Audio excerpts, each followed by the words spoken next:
नमस्कार स्टूडेंट्स, एक नए वीडियो में आपका स्वागत है। हम स्कल के वाइवा के वीडियोस के ऊपर हैं और इस वीडियो में हम बेस ऑफ द स्कल पे जो भी फोरामिनाज होते हैं, जबकि हम स्कल के बेस को अंदर की तरफ से देखते हैं जिसे हम नॉर्मा बेसिस इंटरना कहते हैं, उस वक्त जो जो स्ट्रक्चर उन फोरामिना में से पास होते हैं उसके ऊपर से ये वाइवा है। ये महत्वपूर्ण वाइवा है क्योंकि एग्जामिनर हमेशा इन फोरामिना में से पास होने वाले स्ट्रक्चर के नाम को जरूर पूछता है। जैसे कि इस इलस्ट्रेशन में दिखाया गया है, हमें तीनों क्रेनियल फोसी दिख रहे हैं। मीन्स हम बेस ऑफ स्कल को क्रेनियल कैविटी की तरफ से देख रहे हैं। यह एंटीरियर क्रेनियल फोसा है, यह मिडिल क्रेनियल फोसा है और यह पोस्टीरियर क्रेनियल फोसा है। इस वाली स्लाइड में हम एंटीरियर क्रेनियल फोसा के स्ट्रक्चर्स के बारे में पढ़ेंगे। इसमें जो मिडलाइन स्ट्रक्चर दिख रहा है, बोनी रिज दिख रही है, इसका नाम है क्रिस्टा गेलाई। इस क्रिस्टा गेलाई पे अगर आपका एग्जामिनर पूछे कि इस क्रिस्टा गेलाई पर क्या स्ट्रक्चर अटैच होता है, तो आपका उत्तर होना चाहिए इसके ऊपर anterior end of the falx cerebri attach होती है। इसके जस्ट आगे एक पिट या डिप्रेशन दिख रहा है जिसे फोरामिना सीकम कहते हैं। जहां मेरा पॉइंटर घूम रहा है, ये फोरामिना सीकम कहलाता है और इसका नाम सीकम इसलिए है कि यह एक ब्लाइंड फोरामिना होता है, किंतु कभी कभी इस फोरामिना में पेटेंसी दिखती है। इसी वक्त जब ये पेटेंट होता है तब नेजल म्यूकस मेम्ब्रेन में से वीनस ड्रेनेज होता है और वो वेन आकर के सुपीरियर सेजाइटल साइनस के अंदर खुलती है। अब आपको जो क्रिस्टा गेलाई है उसके दोनों तरफ आपको क्रिब्रीफॉर्म प्लेट जो येलो कलर में दिख रही है, जिसमें बहुत सारे छेद दिख रहे हैं, इन को हम क्रिब्रीफॉर्म प्लेट ऑफ एथमाइड बोन बोलते हैं। नेक्स्ट क्वेश्चन होगा कि इन क्रिब्रीफॉर्म प्लेट के जो फोरामिना है इसमें से क्या पास होता है। आपका उत्तर होना चाहिए कि इसमें से बहुत सारी नर्व्स के फाइबर्स पास होते हैं जो कि ऑल्फैक्टरी नर्व को बनाते हैं और वो नेजल मिकोसा से होते हुए एंटीरियर क्रेनियल फोसा में इस क्रिब्रीफॉर्म प्लेट के थ्रू होकर के ऑल्फैक्टरी बल्ब में समाप्त होते हैं। इस तरह से स्मेल का सेंसेशन ऑल्फैक्टरी नर्व में इन क्रिब्रीफॉर्म प्लेट के थ्रू आता है। अगर वो पूछे आपसे कि ये floor of the anterior cranial fossa जो ऑर्बिटल प्लेट दिख रही जहाँ की पॉइंटर घूम रहा है, वो किस स्ट्रक्चर के रिलेशन में है, तो आपका उत्तर होना चाहिए कि यह फ्रंटल लोब के रिलेशन में है, जहां राइट और लेफ्ट सेरिब्रल हेमिस्फीयर के फ्रंटल लोब इस जगह रेस्ट करता है। ये जो फ्री मार्जिन है, लेसर विंग ऑफ स्फेनाइड की फ्री मार्जिन है जो राइट और लेफ्ट साइड में एंटीरियर क्लिनाइड प्रोसेस पे समाप्त हो रही है, वो एक क्वेश्चन हो सकता है कि इसकी फ्री मार्जिन में कौन सा साइनस होता है। आपका उत्तर होना चाहिए ये स्फीनोपेराइटल साइनस ड्यूरामेटर में free margin of the lesser wing of the sphenoid पर होता है। इस तरह से कुछ क्वेश्चंस एंटीरियर क्रेनियल फोसा में हो सकते हैं। अब मैं मिडिल क्रेनियल फोसा की ओर जाऊंगा, पर उसके पहले आप ये देखिए, ये जो स्फेनाइड बोन का एरिया है मिडलाइन के अंदर, इसको जुगम स्फेनाइड बोलते हैं और इसके पीछे जो एक सल्कस दिख रहा है मिडलाइन में, इसको सल्कस चियाज्मेटिकस बोलते हैं और ये जो सल्कस है ये मिडिल क्रेनियल फोसा का पार्ट है। अब हम स्ट्रक्चर्स को देखेंगे जो कि सल्कस चियाज्मेटिकस के अंदर होते हैं।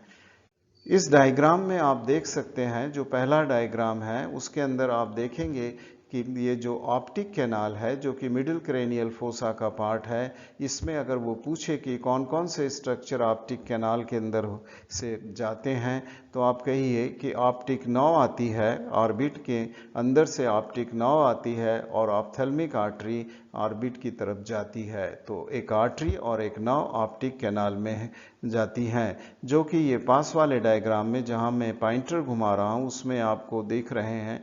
ये ऑप्टिक नर्व ऑर्बिट में से होते हुए ऑप्टिक कैनाल में से होती हुई ऑप्टिक चियाज्मा की तरफ जाती हुई दिख रही है और इसमें जो छिपी हुई एक आर्टरी है नीचे की तरफ ऑप्टिक नर्व के, उसका नाम ऑप्थेल्मिक आर्टरी है जो कि ऑर्बिट की आर्टरी है। अगर वो पूछे मिडिल क्रेनियल फोसा के मिडिल पार्ट के अंदर ये जो फोसा दिख रही है जिसको हम पिट्यूटरी फोसा बोलते हैं, इसमें क्या लाई करता है, तो आपका उत्तर होना चाहिए कि इसमें पिट्यूटरी ग्लैंड रेस्ट करती है। और ये जो बोनी प्रोजेक्शन दिख रहे हैं एंटीरियर क्लिनाइट प्रोसेस और ये पीछे की तरफ पोस्टीरियर क्लिनाइट प्रोसेस, इसमें ड्यूरा मैटर का फोल्ड अटैच होता है जिसे डायफ्रामा सेली बोलते हैं। अब हम अगर मिडिल क्रेनियल फोसा की लैटरल साइड में आए तो एकदम एंटीरियर साइड में, जहाँ की मिडिल जब ये जो है लेसर विंग ऑफ द स्फेनाइट दिख रहा है, उस लेसर विंग ऑफ स्फेनाइट के नीचे आप देखेंगे कि एक फीसर होता है जिसे कि ऑर्बिटल फीसर बोलते हैं, सुपीरियर ऑर्बिटल फीसर, जो इस डायग्राम में नहीं दिख रहा है। इसके लिए मैं एक अलग से ले चुका हूँ, एक वीडियो बना चुका हूँ जो कि स्ट्रक्चर है सुपीरियर ऑर्बिटल फीसर में से जाने वाले। इस डायग्राम में आपको सुपीरियर ऑर्बिटल फीसर में से जाने वाले स्ट्रक्चर दिखेंगे। क्वेश्चन होगा कि इसमें से कौन कौन सी नर्व सुपीरियर ऑर्बिटल फीसर से मिडिल क्रेनियल फोसा से ऑर्बिट की तरफ आती हैं। सारी की सारी नर्व मिडिल क्रेनियल फोसा में से होते हुई ऑर्बिट की तरफ आएंगी। इसमें से cranial nerve number 3 that is oculomotor nerve के दो डिवीजन, जहां ये पॉइंटर है, सुपीरियर डिवीजन और इंफीरियर डिवीजन। एक क्रेनियल नर्व जिसका नाम है fourth cranial nerve, trochlear nerve, और एक और क्रेनियल नर्व जो कि सिक्स्थ क्रेनियल नर्व है, एब्ड्यूसेंट नर्व। ये तीनों cranial nerve middle cranial fossa से ऑर्बिट के अंदर सुपीरियर ऑर्बिटल फिशर के थ्रू आती हैं।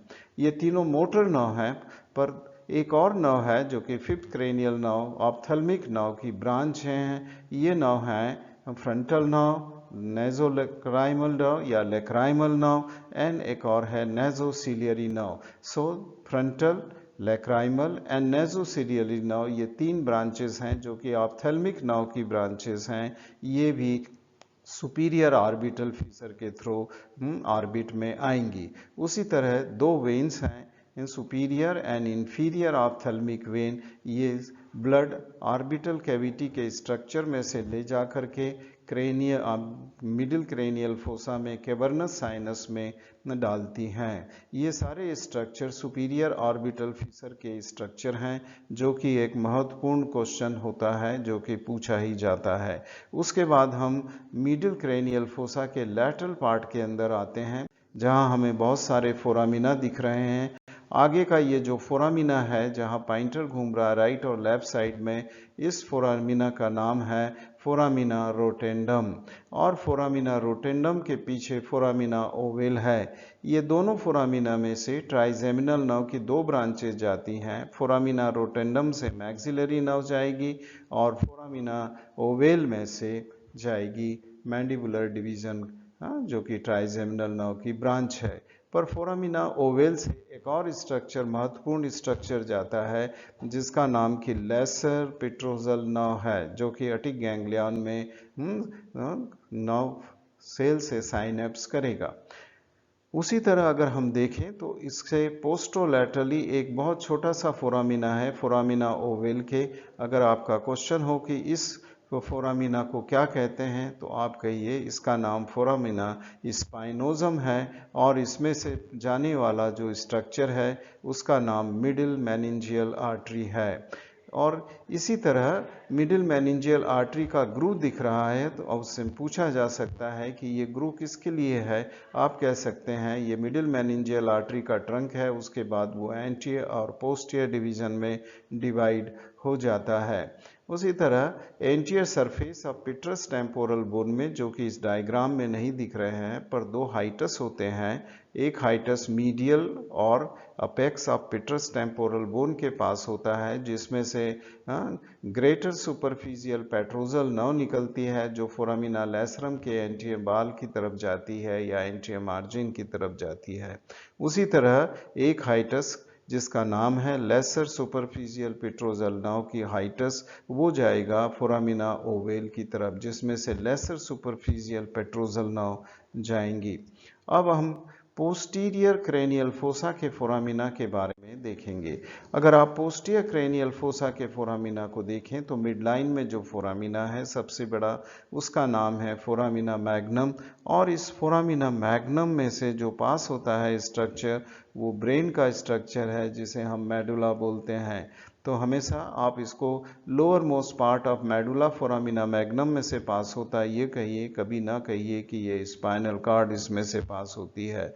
तो इसमें से फोरामिना मैग्नम जो कि तीनों मेनिंजिस से कवर्ड होता है वो इससे पास होती हैं। वो मेनिंजिस हैं ड्यूरा मैटर, अरेक्नाइड और पाया मैटर। सब एरेक्नॉइड स्पेस में दूसरे स्ट्रक्चर होते हैं और वो सब एरेक्नॉइड स्पेस जो कि CSF से भरा हुआ होता है उसमें पास होने वाले स्ट्रक्चर्स हैं द स्पाइनल आर्टरीज और वर्टिब्रल आर्टरीज। स्पाइनल आर्टरीज नीचे की तरफ जाएंगी और वर्टिब्रल आर्टरी वर्टिब्रल कैनाल से क्रेनियल कैविटी की तरफ ब्लड को ला रही हैं। उसी तरह से accessory spinal nerve spinal cord में से क्रेनियल कैविटी की तरफ आती हैं और spinal nerve 11th cranial nerve है। Accessory spinal nerve 11th cranial nerve है।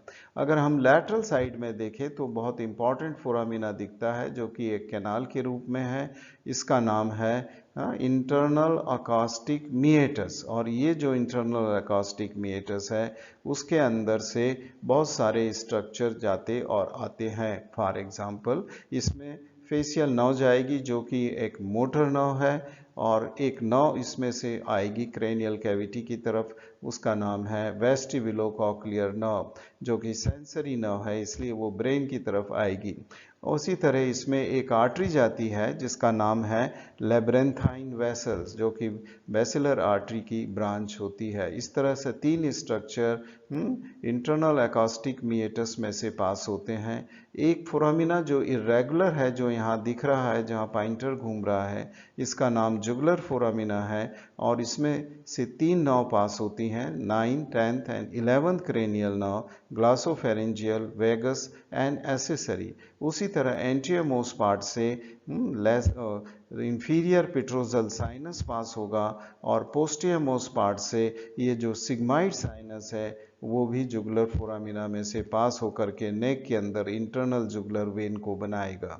इस तरह से हमने देखा कि जुगुलर फोरामिना में से बहुत सारे स्ट्रक्चर पास होते हैं। एक फोरामिना आपको जहां ये पॉइंटर में कर रहा हूं उस जगह देखिए, वहां पर एक कैनाल के रूप में एक फोरामिना दिख रहा है जिसका नाम है हाइपोग्लॉसल कैनाल, और इस हाइपोग्लॉसल कैनाल में से 12th क्रेनियल नर्व पास होती है। ओके, और अगर आप पोस्टीरियर वॉल ऑफ दिस इसको देखें, क्रेनियल फोसा की पोस्टीरियर वॉल को देखें तो यहाँ पर ये जो बोनी प्रोमिनेंस है वो पूछ सकते हैं इसका क्या नाम है, तो आप कहिए इसका नाम इंटरनल ऑक्सीपिटल प्रोट्यूबरेंस है, और उसके दोनों साइड से एक ग्रू दिख रहा है जो कि ग्रू फॉर ट्रांसवर्स साइनस है। जो राइट साइड का ट्रांसवर्स साइनस है वो राइट सिग्माइड साइनस की ग्रू से कंटिन्यू होगा और इसमें ट्रांसवर्स साइनस और सिग्माइड साइनस लाई करेंगे दोनों तरफ, इधर से वो दिखेंगे। इस तरह से हमने देखा कि anterior, middle and posterior cranial fossa से बहुत सारे स्ट्रक्चर उसके फोरामिना में से पास होते हैं। ये एक महत्वपूर्ण क्वेश्चन है जिसे आपको फिर से पढ़ना चाहिए। ये जो इलस्ट्रेशंस थे मैंने ग्रांट्स एटलस ऑफ एनाटॉमी से लिया हुआ है, जिसका कि साउथ एशियन एडिशन को मैंने एडिट किया है लगभग 1 वर्ष पूर्व। ये वीडियो वॉच करने के लिए मैं आपका धन्यवाद देता हूँ।